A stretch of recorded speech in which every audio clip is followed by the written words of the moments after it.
students are gone, but you are still here. And we know how you feel because you are done.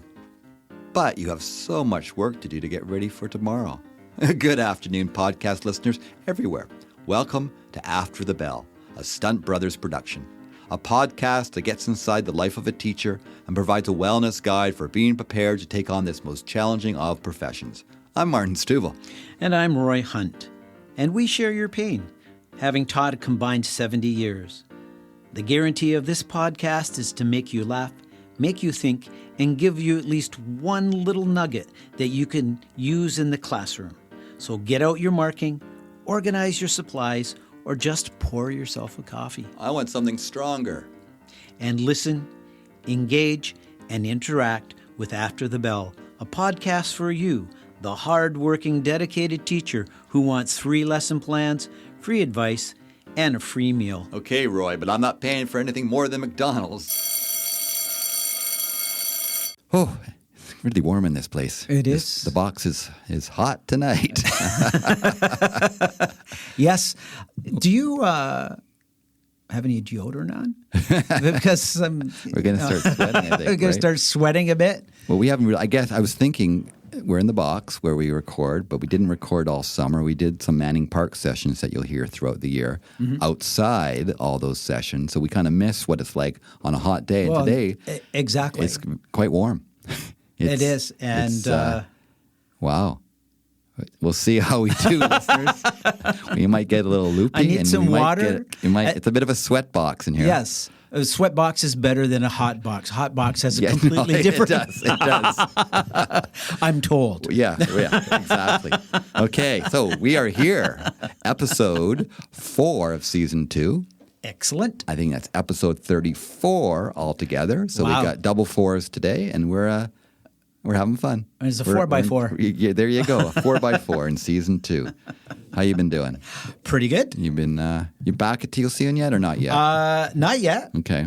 Enjoying the weather. The weather's been great. I've done a little bit of hiking. Yeah. And just some cycling. Basically all I've done.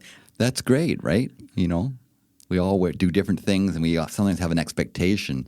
I got to show the world that I'm, doing this, and we wear different parts to ourselves. And sometimes it's okay if that part of you just says, "I'm going to relax for the first time in a long time."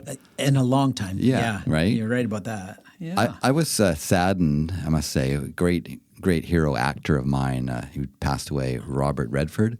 To me, he's one of the greats, and I think it was just yesterday that he passed away. And He, to me, he was one of those actors that, he was one of the leading men of Hollywood, good-looking man, right? Yes. But I don't think he ever felt totally comfortable in all that, the Hollywood world. He spent most of his life living on a ranch in Utah where he started the Sundance Festival. Yes. And he was a great promoter of independent filmmakers and people that maybe wouldn't have been successful in Hollywood if they had gone straight there. And I think he just always... I wouldn't say it was like a pretender of the role of being an actor, because actors are pretending, right? Yes. They kind of are. Well, you have to. We've been there before. You're a bit of an imposter, right? They're playing a different role and saying, "This is who I am," and you and I know what that's like, right? You were YOLO, right? Yes, my spin-off of Yoda, but YOLO. Yeah. In my case, I had the ears and face paint, but I was a lounge singer. Wow. Pretending to be this lounge singing alien. Yes. Wow. And I had to sing a song too. You did. Yes. It was great. But it's you are putting on a bit of a fraud as an actor, because you're saying everyone's suspending belief for those 2 hours and believing this green-faced lounge singer is YOLO. is the real deal and not Roy Hunt. Yes. Like when I played Dark Crater, right? Which was kind of a version of Darth Vader in that same show. Yep. And, Luke, you are my father. I always wanted to actually name my son. Sorry, Joshua, but it would have been, great if maybe your middle name was Luke. So I could say, Luke, you are my father. But And now it's Joshua, you are my father. No, wouldn't even be that around. I know. I was going to say. So what am I even like? Luke, you are my son. What a pretender I am. Yeah. Pretending to be some kind of podcast host here. And how would it work? Come on. This is how hot it is in this box. I'm totally messing it up. Your brain is fried. It is fried. But anyway, I was just Robert Redford, I mean, he had a good long life and was a real environmentalist and activist. Yes. But it got me thinking about acting and how you do pretend to be somebody else. And I always remember this famous discussion with, I think it was Laurence Olivier and Hoffman, right? Mm-hmm. Dustin Hoffman were in a movie called Marathon Man. Yes, I Have remember you seen that? that. Great Yes. film, right? And Laurence Olivier was this Nazi dentist, right? A doctor, and he was performing. I think he had to do surgery on Dustin Hoffman with no anesthetic. So to prepare for the role, Dustin Hoffman didn't sleep for 3 days, right? He came in for the role just totally exhausted. And Laurence Olivier says, well, you look so tired. What's up? He goes, it's method acting, and I've been in the character for 3 days. I haven't slept. And Laurence Olivier said, why don't you just try acting?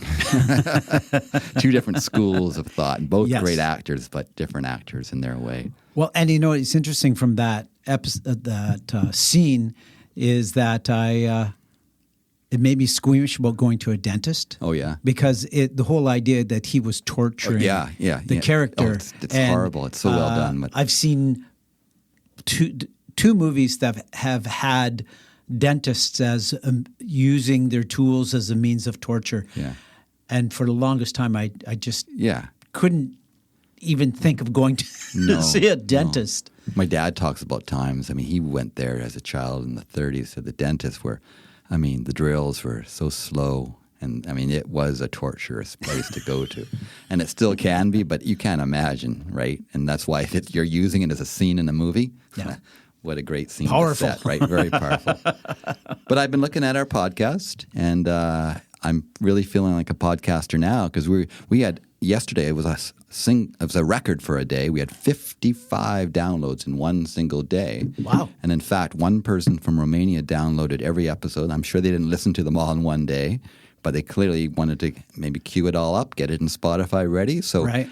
To this listener in Romania, welcome to After the Bell. Yes, and thank you so much. Feel free to join our Facebook page. We have a Facebook group. You could also go to our website, stuntbrothers.ca, but check out After the Bell, Stunt Brothers on Facebook, and you'll see our group, and it's kind of exciting. And we're getting comments. We're getting some comments. In fact, we had that episode, our first episode of Season 2 was about the peony, right? Yes. And you brought out your green ribbon, was it? No, it wasn't green. That's the second time. First time you said blue. Yeah. Now you say green. It was a purple ribbon. Does it keep changing color? Only for you. Okay. Well, we asked listeners to kind of guess what this was won. What it little was Roy a purple. It was won a this purple in, ribbon, right? Okay. At Wallacestown Fair, and I won second place. And before Season 2, Episode 1 came out, we had some listeners commenting on how they thought you might have won that ribbon. So. Yes, the ribbon that you think is green and went to blue and is actually purple. Yeah. I'm a little colorblind, I guess. I'm sorry. Maybe you're just envious. Okay. Yes. So let's hear what they have to say. What did they say? Anne said cow milking. Okay. Mm-hmm. Okay. Okay. From Nancy, we have chicken herding. Okay. Ranks right up there with herding cats, I guess. I guess so. I've never heard of chicken herding before. Charlene said a hot dog eating contest. Okay, it's a common fare activity for sure. Victor said growing the biggest zucchini, but I know you would like to have that ribbon. I for grew sure. some massive ones this year. You could have killed someone with them, I tell you. Zucchinis as weapons. Victor also added that he won a ribbon in the darning socks category in Maple Ridge. Is that like how fast you are or how good you are at it? Like what's the quality control? Do you darn the socks with someone wearing them? Right? that Fascinating. would be, yes. Way to go, Victor. Tell us more. Tell us more. Dawn said yodeling. Oh, yodeling. Okay. Oh, you can know your yodeling. No, not you? Okay. She also said axe throwing. Okay. I can see you throwing an axe. I would love to throw some axes. I could see that as a possibility. Stay away. Okay. Strawberry jam. Okay. Yeah. Rayanne said homemade dill pickles. Okay. You like pickles? Yeah, I'm okay with. I mean, not a hamburger. Great. Okay. But yeah. Probably not winning in a contest. I wouldn't want to just spend a whole lot of time making dill pickles. Okay. I don't know why. So that's not it. Okay. And then Joshua put in an emoji of a pig. He's getting close. But He's getting close. like how did I what- ride the pig? What did Mr. Hunt do Did with the this pig chase me? Did I outrun a pig? Oh my God. Did I make bacon out of the pig? Okay. Any of those things. Well, if you want to know, you got to listen, right? You got to Yes. listen to season 2, episode 1. And go back, listen to it, and then tell us what you think. Yeah. Yeah. No, The pig is in the ballpark. yeah, it was a good episode with author Nick Marino. And Yes. listen to that episode and find out what Roy really That's won right. the purple ribbon in. Yes, there you go. You got it right. I just want to give a shout out to Ev again, a former student of mine, who made a comment about the episode. It was a great little kind of boost to hear that for our very first episode of Season 2. She said, "Brilliant. Congratulations on an awesome Season 2 kickoff. I'm listening as I get myself organized for a fresh new month, week, season of coaching and striving to inspire others too.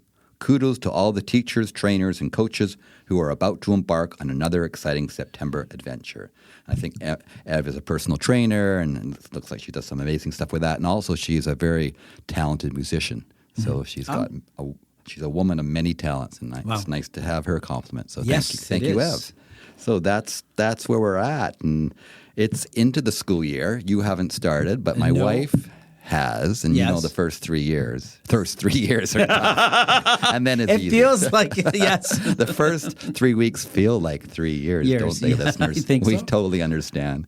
And she came home on the other day, on Tuesday, I think, goes, "Oh, I feel like an imposter." Right? She was just tired, right? And she just, we set ourselves up for these kind of feelings. And I mean, with our podcast, how did you feel, like, in terms of an imposter or someone you were just pretending to podcast? When I see that stat come in and we're getting that many listeners, I can confidently call myself a podcaster now. Yes. Have you always done that? Well, initially I thought, okay, I would like to try podcasting. And then we podcasted, as in our first episode.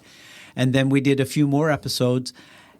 And I would say I felt like a pretender for a while. And in fact, I didn't share a whole lot. Okay. But there was a point where I felt that, things were really gelling. And then I think people started listening. Yeah. And then when I saw the stats of people, downloads and of people listening from different places around the world, it was very encouraging.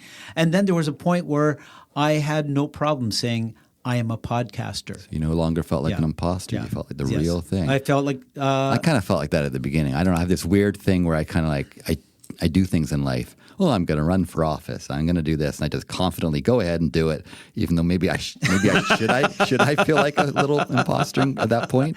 Well, I don't know. I do tend to have a sense of confidence at the beginning, and then I have the doubts later. Yes.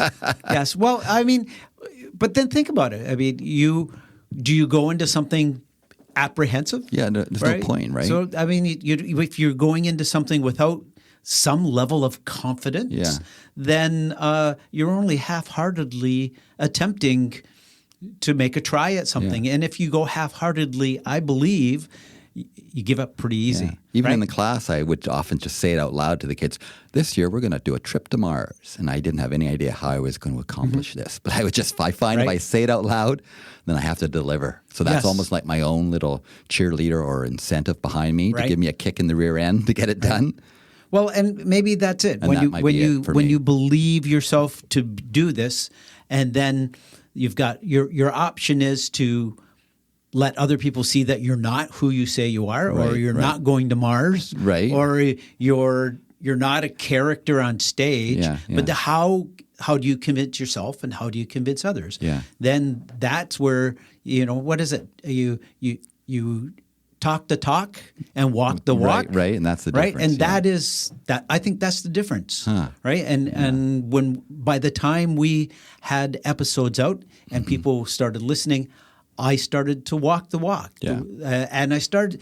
And the amazing thing is, I started to think like what I think a podcaster would you think do. You get right about for sure. things. And I know our ideas when we first started out, compared to the ideas that we have coming now in our second season. Talk about organic, right? Yeah. We've evolved too, We for sure. really And have. we're constantly changing But that. that's from drawing on the experiences that we had in the first season, and now I think we're moving well past that first season, and our second season is really going a lot deeper. It is, and I think a lot of professions are like this, where people do feel like a pretender, right? Yes. They don't know if they're the one, and they think everybody else knows that. So I think we found our theme. I think we have the theme right? for our episode. The Great Pretender. The Great Pretender. Maybe with the question mark there, and we'll dive deep. And you know what? I'm putting the new sound in for the nugget. I want that sound back. We might not use the other sounds. I just find it's a little bit of a, that sound. I'm not going to make it with my mouth. I'm going to let the computer come in later and do the sound for the nugget. And we will talk further after that. Okay. And now we bring back the sound of the nugget. That's the sound. Yes, it is. I like that sound way better than what happened last time. Yeah. I wasn't sure what was going on when I heard it. I thought you were having a seizure or something. I thought it was much better. Yeah, and I think it's important to bring it back, especially for new listeners of After the Bell. So you get to the nugget because it's kind of the nugget of what you can do to help you in your classroom, right? Well, it was interesting because there was a sound like that just a while ago. We actually had to stop the podcast. There was a fire drill here. I thought it was a sound that you put in. I know. And so I no. go like, what? And then I realized it was a fire I drill. wish we had actually had it recorded because we were where we record here. We're in the box, and we did not know about this fire drill and had to go outside. So Yes. we won't use that sound. We have our nice, pleasant nugget sound. And tell the listener, what is this nugget we speak about? Okay, the nugget is something that you can. It's a takeaway. It's something Yeah. that you can use in the classroom or you use for yourself. Yeah, some personal growth that you need, growth right? For sure. along the way. Yeah. Yes. So we've been coming up with this topic of the Great Pretender. The Great Pretender. Yes. Sometimes it's used in the terms of people talk about imposter syndrome. Yes. And there's no designated syndrome out there. It's often used that way where people feel like they are an imposter. Have you ever had that? Because I think it's something everybody feels in every profession at every level. It is, and I think that the whole idea is, as an elementary school teacher, you're asked to know everything. Yeah. Right? A little bit of everything. And as a result of that, you have to come across as being in the know to your students. An expert in so many Yes. areas, right? I know that oftentimes you can be a facilitator, but you have to have something to back it up. You Right, can't right. just say, oh, we're going to do this. I have no idea what this topic is about or anything. Just search it on the internet and find out. Yeah, you know where that's going to end. Exactly. So then there is that feeling of being an imposter. Yeah. For example, you teach your first family life class to your grade 4 or 5s, and they just love it, and they think that was great. And then you can't go, oh, I guess I'll go into family counseling Right. now. No. I'm good at this. I know. But one is kind of a jack of all trades, an elementary Yes. master of none sometimes, right? But I think Yes. that kind of is the reason why people have that. But it's something people have in every profession. You do look at the research. It's a huge amount of people. I think it's something up 70% of people have felt imposter syndrome at some time in their career. And often the more educated they are, the more they feel it. And I remember when I first got into the MVT office, the union office, I sure felt it going to meetings, right? And you're seeing there were superintendents and these other layers. And then I realized, you know what? They're feeling it too. And some of them would actually admit it, but many people do not. And sometimes I have found the people that come across the most confident, the most secure, they are feeling it the most. You know, they're so worried about presenting any kind of weakness, right? That they have to, through strength, come across that you know it all, when in fact they maybe do not know it all. But the whole idea is that, if you're feeling that way, I think it's a good feeling to have as feeling like an imposter, because then you say, okay, I don't like this feeling. Yeah. What am I going to do? I'm going to, extend my knowledge. I'm going to search out more information. I'm going to build on that knowledge base that I have to become more of a professional in that area or more read in that area. And then I think that imposter syndrome, that feeling sort of lessens, and then you're even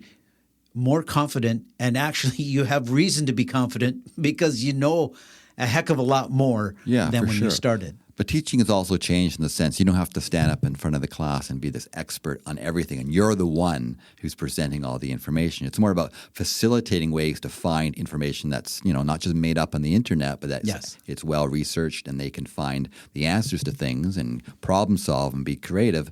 But you are kind of the facilitator for that. So there should be maybe less of that pressure that you have to be an expert in everything. So we need to come up with the nugget, the bit that will help people. How would you put this? Well, I believe the nugget is that you are qualified to do this job. Right? Right? 6 years of university. 6 years of university. You probably have many years of experience, or even if you're a new teacher, you were hired by the school district. You were hired. They looked over all the experience you had. They looked over your education and they said, yes, you're the one we want. Yeah. You're qualified for this. I know it's hokey, but I want people to believe in themselves, to look in the mirror and say, I'm qualified. I can do this. And realize that everybody feels these feelings of imposter from up to the highest office. And sometimes the people that seem the most secure, they feel it the most, right? They often put on this bravado front, and they're so afraid to show weakness or a mistake. But teaching, you will make mistakes. Yes, and it's all rooted in your mind. Yeah. And so how do you kind of alleviate that? Yeah. And the idea is you find more information based on what you're doing. Yeah. And by doing that, then you feel that you're not an imposter, that you have more expertise in a specific area. The challenge is, as an elementary school teacher, you have to be an expert in so many areas. So many different areas. But and you think of someone who's done their PhD, it's one area. Right? One area only. Yeah. And it could be like, my PhD is on mold. I know only mold and nothing else. But teaching, unlike that PhD on mold, is something that's often, you certainly have, secondary teachers that focus on one or two subjects. But even that, they're still generalists in those subjects, right? Yes. So they have to know so much. And in elementary, it's even more so. So if you become so consumed in thinking I am an imposter here, it's very debilitating. It is. Like it's impossible actually to carry on because you're thinking about every step you make and you're worried if it's the right thing. And this job is so complicated that when that happens, I don't know how you can do it. I agree. So that's why our nugget is really look in the mirror, and you need to look in that mirror and say, you know what? I'm qualified. Yeah, I'm qualified, and I have the experience. Yes. And I was hired by this school district, so I believe in myself. And it's hokey, but sometimes hokey is okay to say I'm good enough and I can do it. Right? You're worthy of praise. Yes. And you're worthy of success. Yeah. And so you pat yourself on the back. Yeah. And you're not an imposter. You're not an imposter. It's as simple as that. The nugget is you are not an imposter. So homework time. The no homework sound. board. Yeah, homework board, right? Here we go. No you don't like the homework board. No, I don't. I like the field trips. But Can't have a field trip every time. No, I know. I feel like one might be coming up soon. I think so. I hope so. I really hope so. But okay. For homework, talking about the great pretender, talking about imposter syndrome, and telling you that you are not an imposter, we did a little research and I found a few articles that we'll post on stuntbrothers.ca and we'll put onto the Facebook group as well. Mm-hmm. And just kind of echoing what we've talked about in the sense that a lot of people feel this. It is not a syndrome. Mm-hmm. It's not anywhere that you will see this as an actual thing that exists, but it's also something that's real for a lot of people.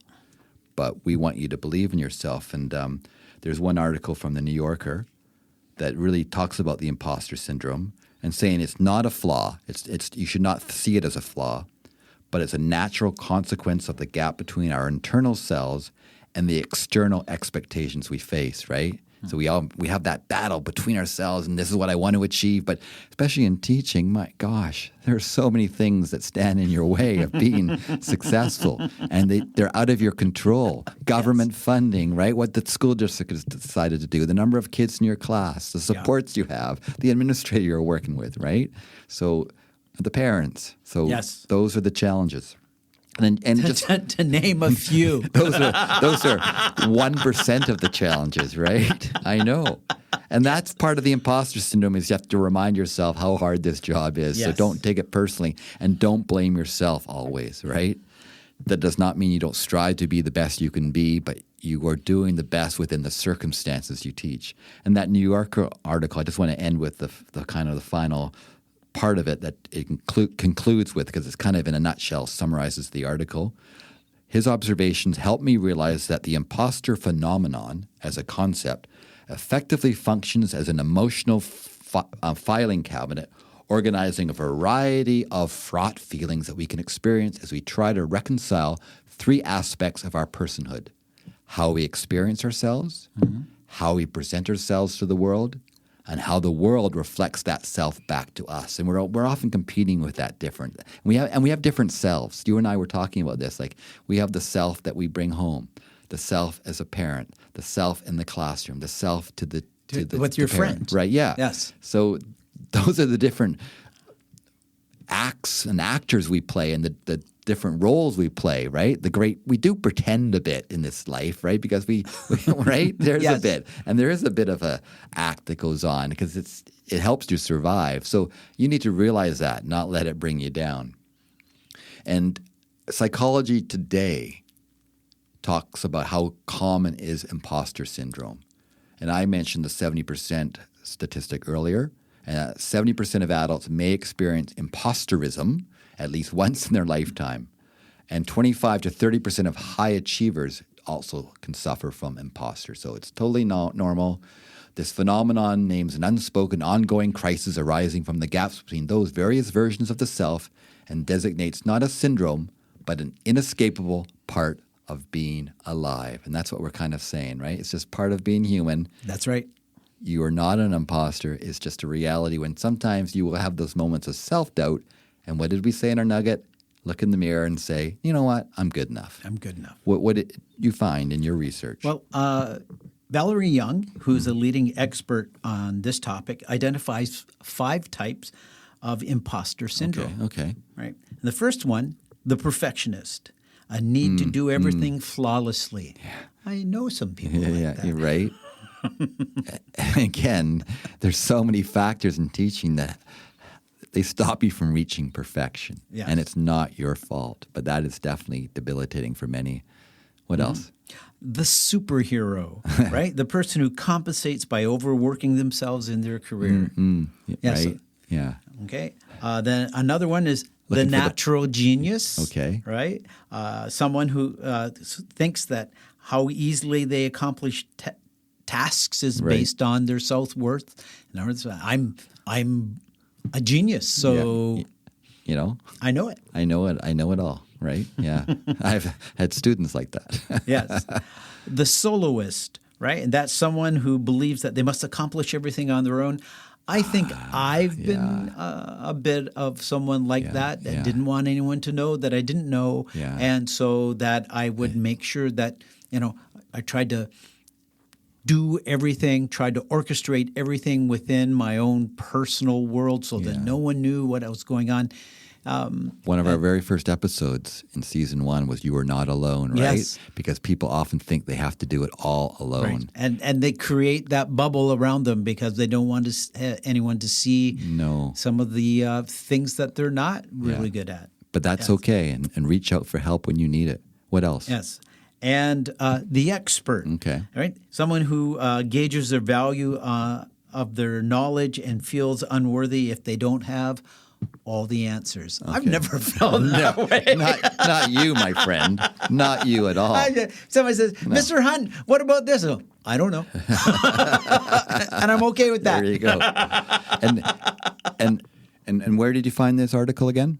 This is an article on understanding imposter syndrome, and we'll post that on our website. Yeah, we definitely will. So there's some reading material. Is that good? Do you have anything else to add? I think we kind of summarized it, and we would welcome you to read those and think about yourself. And if it helps you move through this so that you don't feel those debilitating moments, I think it will be something positive in your life, in your teaching career. I Right? hope so. And that brings me to the detention hall, where, we've been talking about imposter. And detention hall, we often put, a person or an idea into the detention hall that deserves to be there. And there are real imposters in this world. And Yes, there there has, are. I'm not going to say the name, Okay. but in North Vancouver, there was someone who ended up working in the board office quite a few years ago. So we're talking when he was a principal years ago, right, in the 80s, so no longer in the system. But he said he had a PhD, and everyone had to call him doctor. Oh, doctor. Yeah, and talking to teachers that worked with him, you had to call him doctor. If you said Mister, he said, I'm doctor, right? Doctor. And then he eventually became a superintendent in, I won't say the district, but Another district, across okay. the water somewhere. Yes. And shortly after that, I believe he then was going to go on to the ministry. But that's when they actually did some research into his background and found out he didn't have the PhD. I'm not a doc. No, he didn't have the master's. Call me Mister now. He just had the BA, right? Yeah. So, I mean, many people said he was very good at his job. So, maybe sometimes the titles aren't all they're cracked up to be, but he, in terms of the education he presented, was an imposter. So just as a person from history that I've heard about, and it's a North Van connection, and I'm sure other people know some other people that have kind of faked their credentials.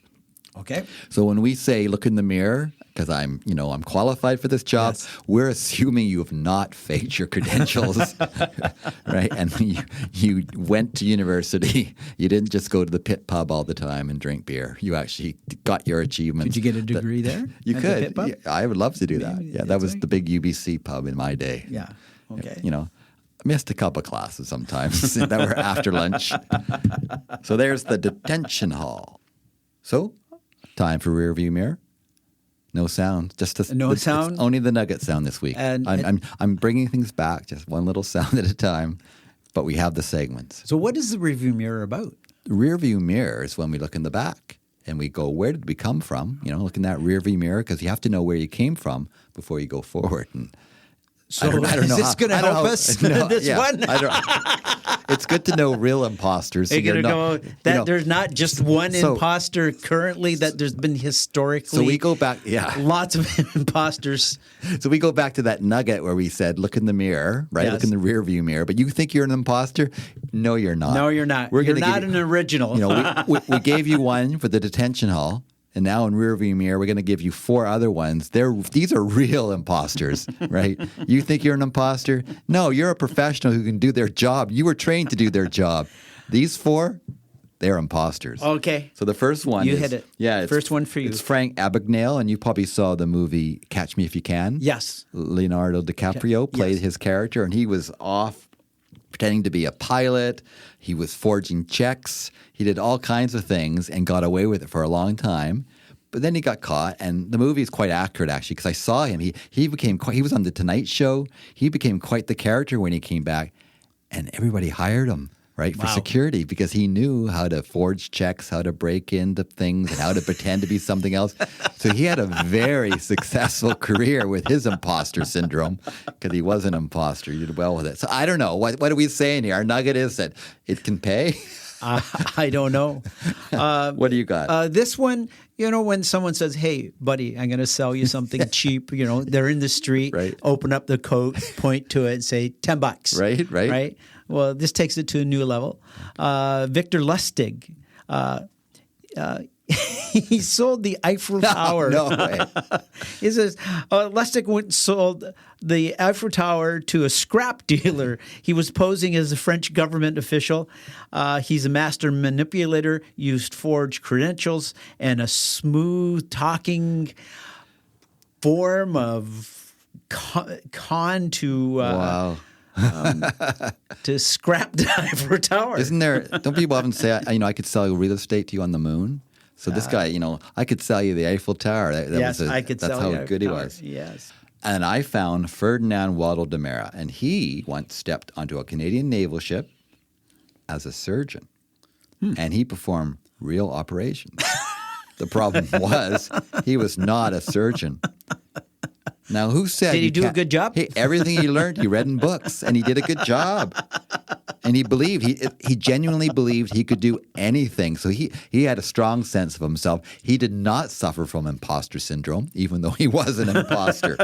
Yeah, that's something completely different, isn't it? Such nerve. Wow. And let's hear one more. Okay. One more. I have Cassie Chadwick.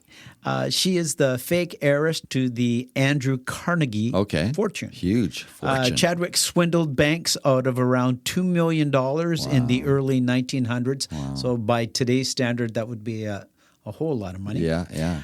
Her deception thrived on power dynamics. Bankers didn't dare question a woman who supposedly was tied to the richest man alive. Wow. Plus greed and gender stereotypes made her lies bulletproof for years. Yes, they didn't think, wow, that was possible for her to be making that up. And she Yes. was. Wow, what a con artist. So she certainly had imposter. I'm just... This is going to be great outtakes right here. Okay. She didn't have an imposter syndrome. She knew who she She was. knew who she was. Or who she wanted to be. Somehow I will use this to have it go off. And what an imposter she was. She was the great pretender. She was the great pretender, right? Yes. And that is a perfect place to end our episode and say thanks for listening. Yes. Episode 4. You are a real podcast listener. You know what you're listening to. You chose to listen to us, and we are grateful for your support. Yes, we truly are. This podcast is organic, taking shape with each episode. Building resiliency for teachers everywhere. That sounds great. And our website is stuntbrothers.ca. That's stuntbrothers.ca. We will chat again. After the bell.